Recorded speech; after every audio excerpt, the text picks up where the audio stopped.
Assalamualaikum warahmatullahi wabarakatuh. Bismillahirrahmanirrahim. Alhamdulillahi rabbil alamin. Allahumma shalli wa sallim ala sayyidina Muhammadin wa ala ali sayyidina Muhammad.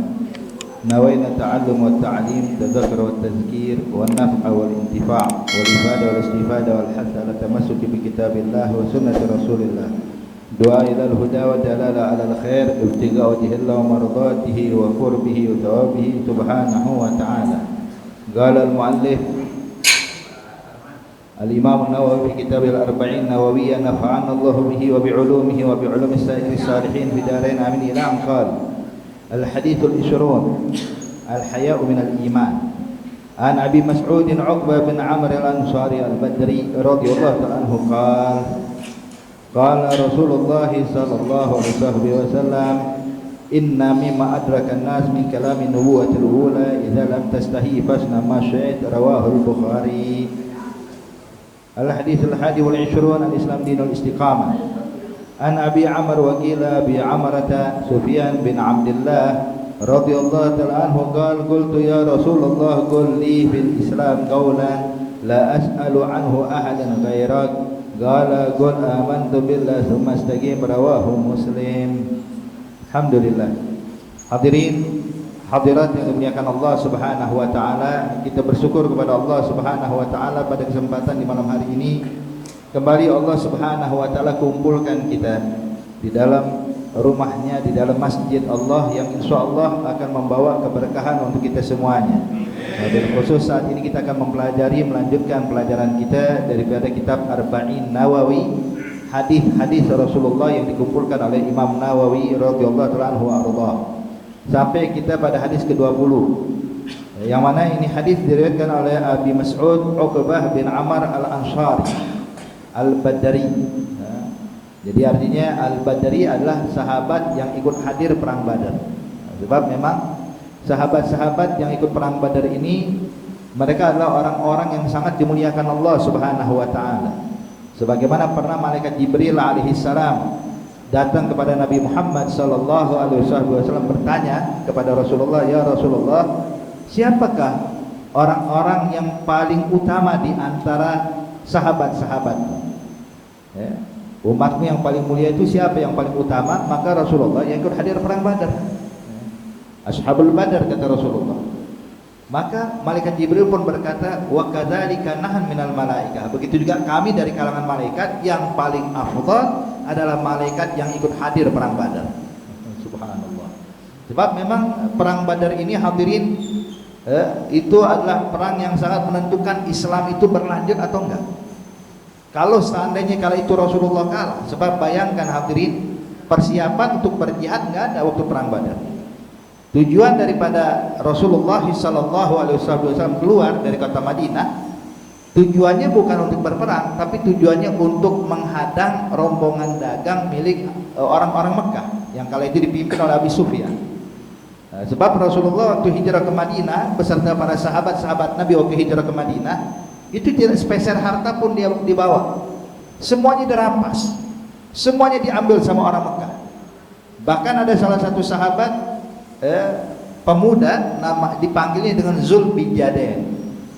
Zulbijadain ini hadirin, beliau adalah seorang pemuda yang sangat apa ibaratnya mungkin kalau orang zaman sekarang bilang nyentrik ya.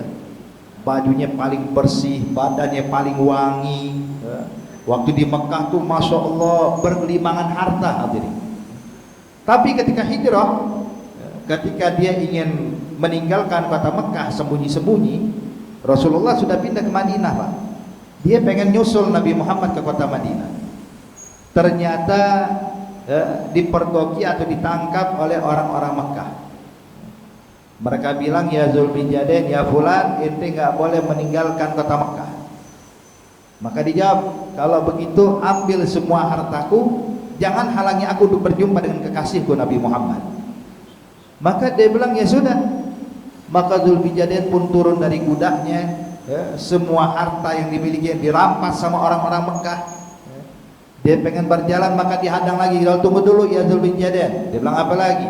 "Sendal yang kau pakai copot." Saya juga pengen sendalnya ente. Ini ibaratnya todongnya todong kelas kakap hadirin ya. Dia bilang sendal juga saya mau. Dilepas sendal, ambil sendal. Ketika mau jalan tunggu dulu, pakaian yang kau kenakan, tanggalkan juga. Maka dia jawab, kalau saya tanggalkan pakaian ini, lalu bagaimana saya bisa berjalan tanpa mau penutup aurat? Maka dilemparkanlah kepada Dzulbijaden dua bahan yang sangat kasar. Mungkin kalau orang zaman sekarang seperti karung hadirin ya. Karung yang kasar itu lebar, pakai ini. Dua helai. Satu buat nutupin badan, satu buat nutupin bagian pusar ke bawah, satu lagi buat nutupin badannya. Maka akhirnya Dzulbijaden pun menanggalkan semua yang dimilikinya, tidak spesial harta pun dia bawa, cuman menutupi auratnya dengan kain tersebut, bagian bawah dan juga bagian atas. Bahkan untuk mengancingi baju tersebut, karena ini bakal melakukan perjalanan jauh, jalan kaki Mekah Madinah hadirin. Maka saat itu Dzulbijaden pun mencari duri, dan duri itu diambil dipetik untuk sebagai pengganti kancingnya. Jadi kancing untuk merapatkan baju dengan duri, sampai seperti itu. Beginilah keadaan sahabat. Ditinggalkan semua hartanya, dirampas semua kekayaannya. Maka saat itu Rasulullah SAW ketika mendapatkan kabar rombongan kafilah milik orang-orang Mekah datang dari Syam, maka Nabi Muhammad mengambil inisiatif, ayo kita mengambil haknya kita yang pernah dirampas sama orang Mekah. Jadi kita cuma mengambil haknya kita, maka dihadanglah. Ternyata Abu Sufyan dia mendapatkan kabar akan keluarnya Rasulullah demi menghadang rombongan kafilah, maka Abu Sufyan memilih jalan yang lain. Kemudian menyampaikan kabar kepada orang Mekah, diutus satu orang untuk bergegas menuju Mekah untuk menyelamatkan harta mereka. Maka subhanallah, serempak orang-orang Mekah mereka bergegas dengan penuh geramnya kepada Nabi Muhammad. Mereka membawa senjata lengkap mereka untuk menghadapi Rasulullah. Kala itu Rasulullah tak punya kesiapan perang. Bayangkan, pedang yang dibawa oleh muslimin kala itu cuma 7 bilah pedang. Enggak banyak, cuma 7 buah pedang. Kuda yang dimiliki kaum muslimin cuma 2 ekor kuda. Jadi enggak ada pasukan berkuda wala pasukan inilah. Memang persenjataan sangat minim hadirin. Artinya secara zahir ini kalau perang kalah, enggak mungkin menang. Lebih lagi hadirin, muslimin jumlahnya cuma 313, musuh jumlahnya 1000 orang, lengkap dengan senjatanya, lengkap dengan pasukan berkudanya. Maka subhanallah, maka perang Badar itu adalah perang yang sangat besar dalam Islam, yang mana perang yang sangat menentukan adanya Islam atau tidak adanya Islam. Kalau seandainya kali itu Rasulullah terbunuh di perang Badar, maka tidak mungkin kita bisa berkumpul saat ini hadirin. Maka perkumpulan kita saat ini adalah buah daripada perang Badar yang dimenangkan oleh Nabi Muhammad sallallahu alaihi wasallam. Wahakada. Makanya sahabat-sahabat Nabi ini yang menghadiri perang Badar adalah orang-orang besar, dan mereka adalah orang-orang yang dikenal dengan ahli syura. Ibaratnya ahli syura ini Pak, tempat musyawarahnya Rasulullah. Jadi Nabi kalau seandainya musyawarah ingin mengambil keputusan, itu nggak dikumpulkan semua sahabat, cuman sahabat yang ikut perang Badar yang masih hidup, diajak ngobrol, ditukar pendapat dan lain-lainnya. Maka keputusan-keputusan yang ada setelah itu adalah hasil rembukan antara Nabi Muhammad dengan ashabul Badar. Bahkan ketika Allah Subhanahu wa taala menyebutkan di dalam Al-Qur'an, Allah pun mengajarkan pada kita untuk menghargai sahabat-sahabat Nabi yang hadir perang Badar hadirin. Sebagaimana Allah Subhanahu wa taala menyebutkan di dalam Al-Qur'an tentang keutamaan sahabat-sahabat yang perang Badar, sebagaimana Allah Subhanahu wa taala berfirman di dalam Al-Qur'an. Allah Subhanahu wa taala menyatakan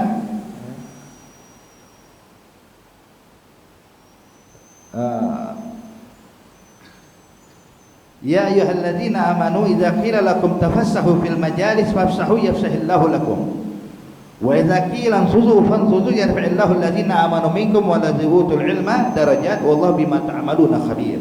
Hadza sebagaimana disebutkan di dalam surat Al-Mujadilah ayat 11 hadirin.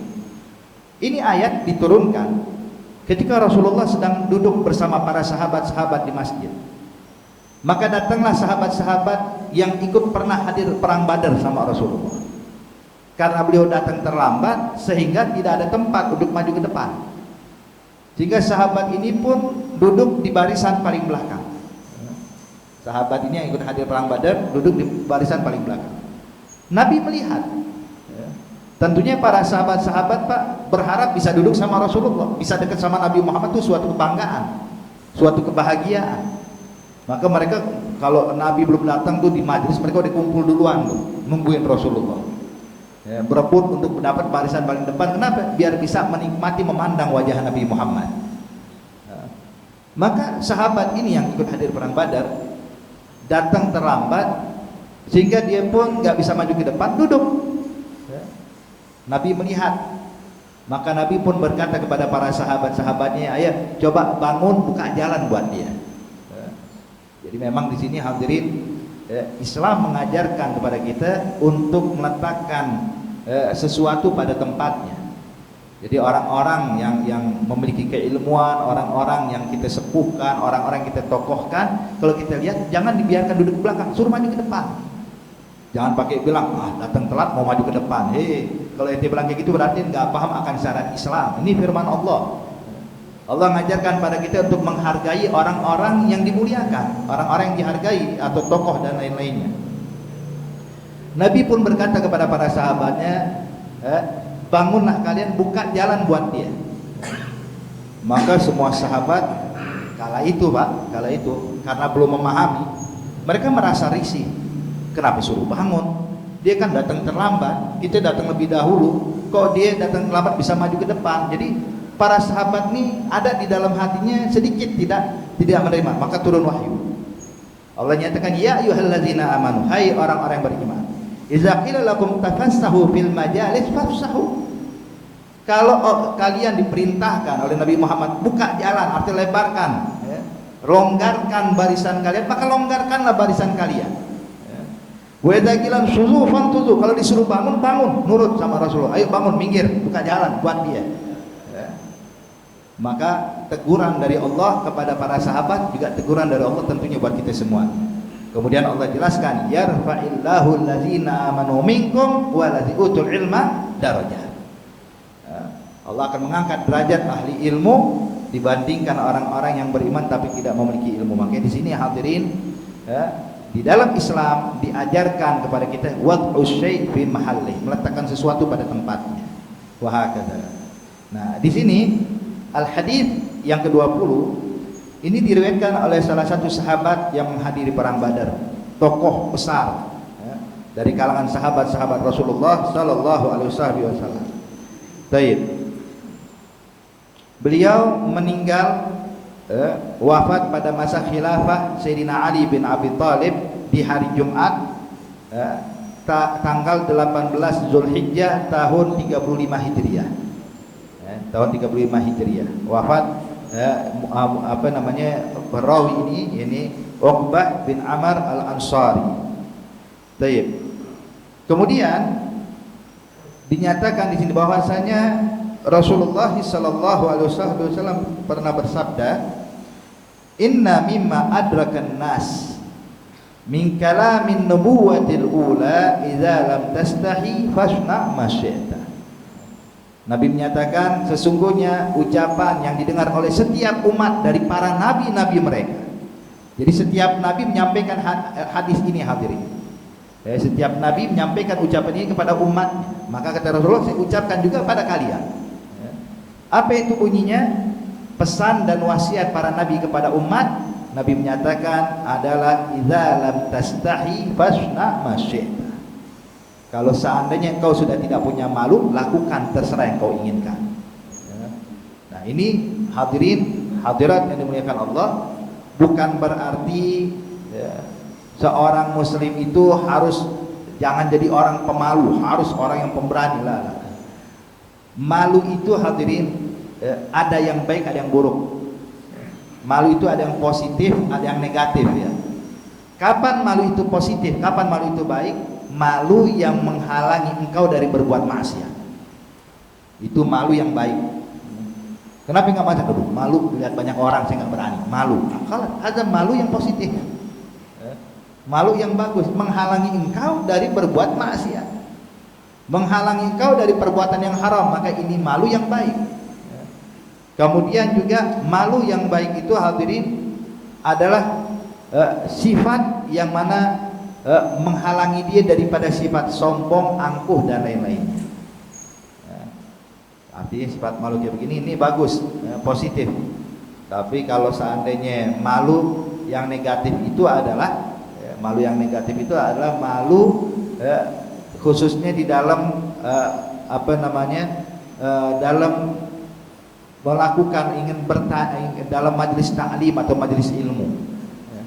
Ketika dia malu bertanya, maka ini malu yang negatif. Bukan malu yang baik. Kenapa nggak nanya? Sebenarnya saya punya pertanyaan, cuma saya malu bertanya. Akal ini negatif, ini harus dihilangkan hal ini. Sebab Islam itu mengajarkan kepada kita untuk bertanya apa yang kita tidak ketahui. Jangan malu. Allah bilang dalam Al-Quran, Allah nyatakan dalam Al-Quran, fas'alu ahla dzikri in kuntum la ta'lamun. Tanya kepada para ulama atas perihal yang kau tidak ketahui. Jangan gara-gara malu akhirnya kita meninggalkan syariat, gara-gara malu akhirnya kita jadi melakukan hal yang diharamkan Allah.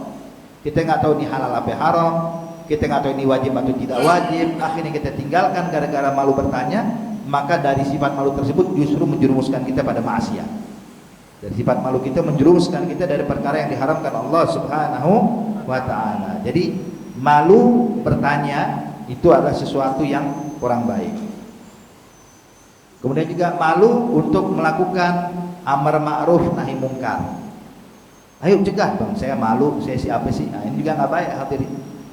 Malu dari perbuatan yang baik, malu dari bertanya, malu daripada amar ma'ruf nahi mungkar, yang seperti ini adalah malu yang negatif. Jadi kalau malu yang positif itu sangat dianjurkan bagi kita semuanya. Tapi malu yang negatif singkirkan. Nah, cuman yang jadi masalah kalau seandainya orang udah gak punya malu lagi ya, sehingga akhirnya bebas buat maksiat. Kalau dulu mungkin khususnya kalau di bulan Ramadan, hadirin kita ingat ya, waktu kita masih kecil dulu itu kalau bulan Ramadan tuh tempat rumah-rumah makan pak, ya, ketutup yang kelihatan cuma betisnya doang ya. Kita nggak tahu ini siapa yang makan nih. Ya, tapi kalau sekarang subhanallah terang-terangan. Makan pinggir jalan, merokok pinggir jalan di bulan Ramadan, ada nggak punya malu lagi orang kayak begini. Maka kata Nabi, "Idza lam tastahi fasna ma syi'ta." Kalau nggak punya malu silakan lakukan apa yang kau inginkan. Tapi ini perintah bukan berarti sesuatu yang baik. Ya.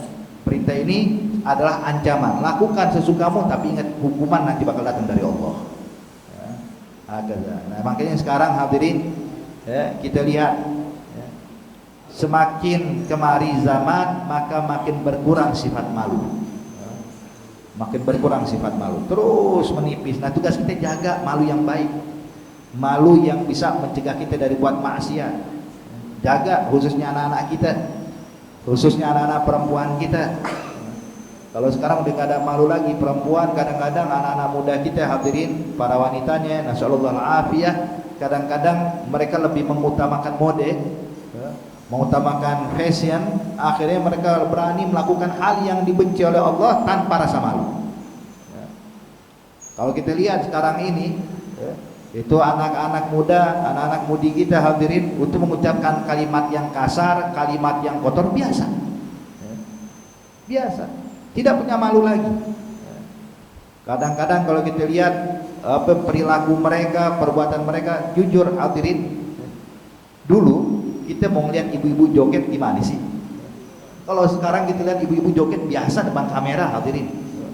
Kita pergi ke tempat apa namanya rekreasi atau tempat-tempat yang punya pemandangan indah. Saya pernah lihat hadirin, ya, waktu lagi ke daerah Cibubur sana. Masya Allah pemandangannya bagus, tempat makan. Nggak tahu kumpul berapa ibu-ibu, ya, pasang kamera, joget bareng-bareng. La haula wala quwwata illa billah. Ini dulu nggak pernah kita lihat hadirin.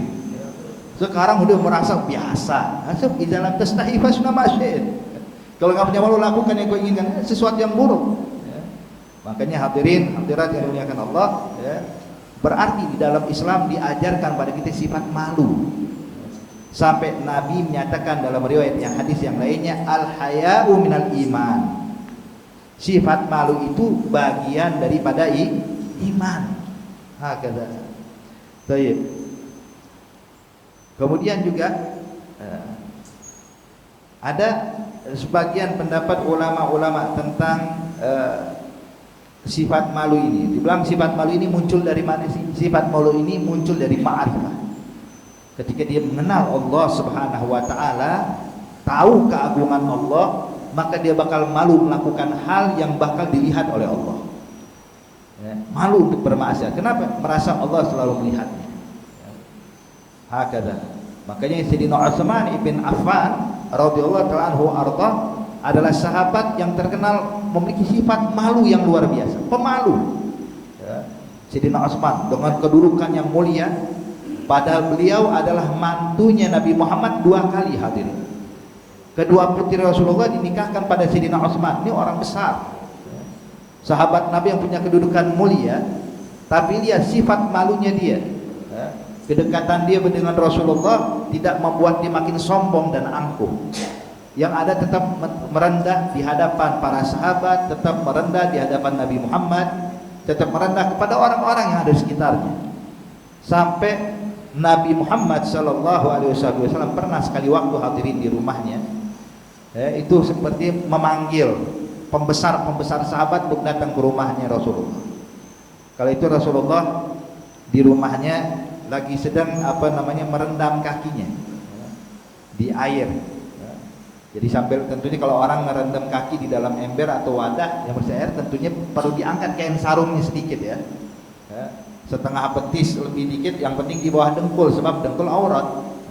Maka Nabi sambil mengangkat kainnya seperti itu, membasuh. Tiba-tiba ada yang mengetuk pintu. Rasul bilang, coba lihat siapa. Dia bilang, Abu Bakar Siddiq ya Rasulullah. Kata Nabi, khaliyadkhul, biar masuk. Masuk Sayyidina Abu Bakar Siddiq. Nabi tetap pada posisi. Gak lama ada mengetuk pintu lagi. Kata Rasulullah, coba lihat siapa. Dia bilang, Umar ibn al-Khattab. Kata Nabi, biar masuk ke dalam. Masuk Sayyidina Umar. Gak lama ada lagi mengetuk pintu. Dia bilang, siapa lagi? Dia bilang, Ali bin Abi Thalib, khaliyadkhul, biar masuk ke dalam. Pas yang keempat ada yang mengetuk pintu. Kata Rasulullah, siapa? Kalau Utsman bin Affan. Kata Rasulullah, tunggu dulu, jangan dibukain. Nabi buru-buru melepaskan mengangkat kakinya dari ember, kemudian menurunkan kainnya, malu untuk terlihat betisnya Rasulullah pada Sayyidina Utsman. Kemudian Nabi bilang, kalau sekarang suruh masuk Utsman. Sampai para sahabat bingung, ya Rasulullah, tadi kita datang biasa semuanya, engkau menyingkapkan betismu nggak jadi masalah, lalu kenapa ada apa dengan Utsman ibn Affan? Maka Nabi pun menyatakan, kata Rasulullah, ada Utsman bin Affan, sifat malunya dia hatta yastahi minhum malaikatur rahman, sampai malaikat-malaikat pun malu berjumpa dengan Utsman. Kalau malaikat malu berjumpa dengan Utsman, apalagi saya, kata Rasulullah. Kedudukannya sangat mulia hadirin. Sifat malu yang mengangkat derajat Sayyidina Utsman ibn Affan radhiyallahu ta'ala anhu arda. Jadi malu ini muncul adalah samarah, buah daripada ma'rifatullah, mengenal Allah. Mengenal Allah artinya hadirin tahu Allah itu maha agung, Allah maha mulia, Allah maha melihat, ya, Allah maha mampu dan lain-lainnya.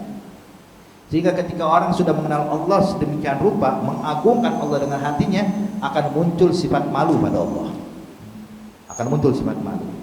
Maka kalau kita lihat, kalau kita nih beb, kalau saya kurang beb sifat malu, kadang kita maksiat, berarti kita belum mengenal Allah.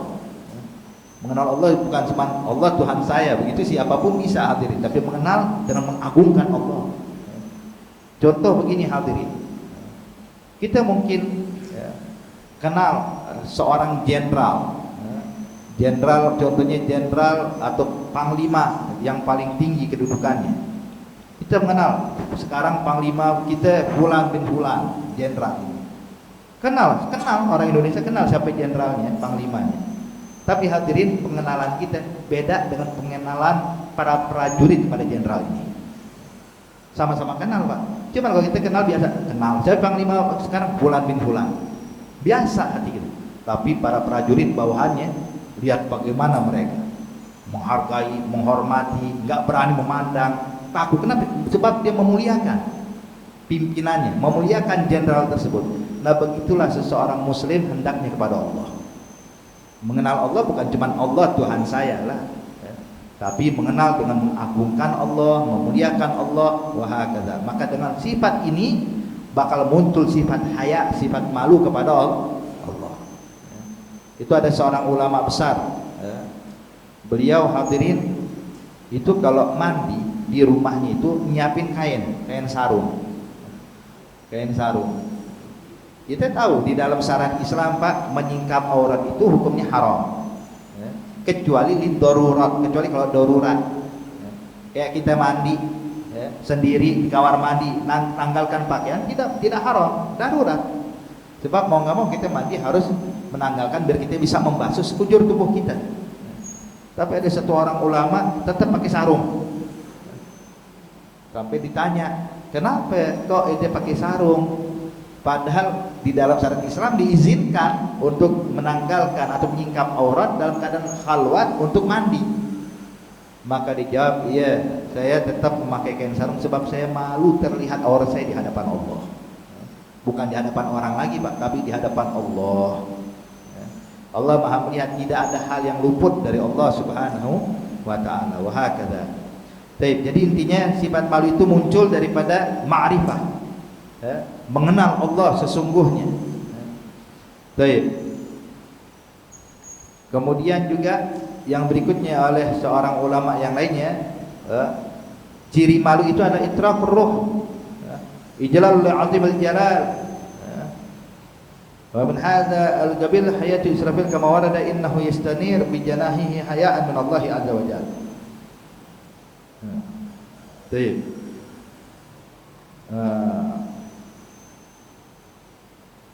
Jadi intinya dinyatakan sifat malu itu adalah benar-benar menundukkan diri kita di hadapan Allah, benar-benar bersimpuh di hadapan Allah. Hakadha. Jadi jangan sampai kata ulama, lakukanlah amalan yang mana, atau dawamkanlah amalan yang mana engkau senang kalau Allah melihatmu dalam mengamalkan hal tersebut. Kalau engkau melihat satu amalan, dan engkau yakin Allah bakal senang melihatnya, maka dawamkan amalan tersebut. Kayak kita sholat, Allah senang melihat kita sholat. Kita ngaji Quran, Allah senang melihat kita membaca Al-Quran. Kalau kita bersedekah, Allah senang melihat kita bersedekah. Artinya Allah senang melihat hamba-hambanya yang taat, senang melihat hamba-hambanya yang melakukan ibadah. Maka dawamkanlah, dan lihatlah amalan yang mana engkau yakin Allah tidak suka melihatnya, maka tinggalkanlah. Malu yang menghalangi kita dari perbuatan maksiat. Baik.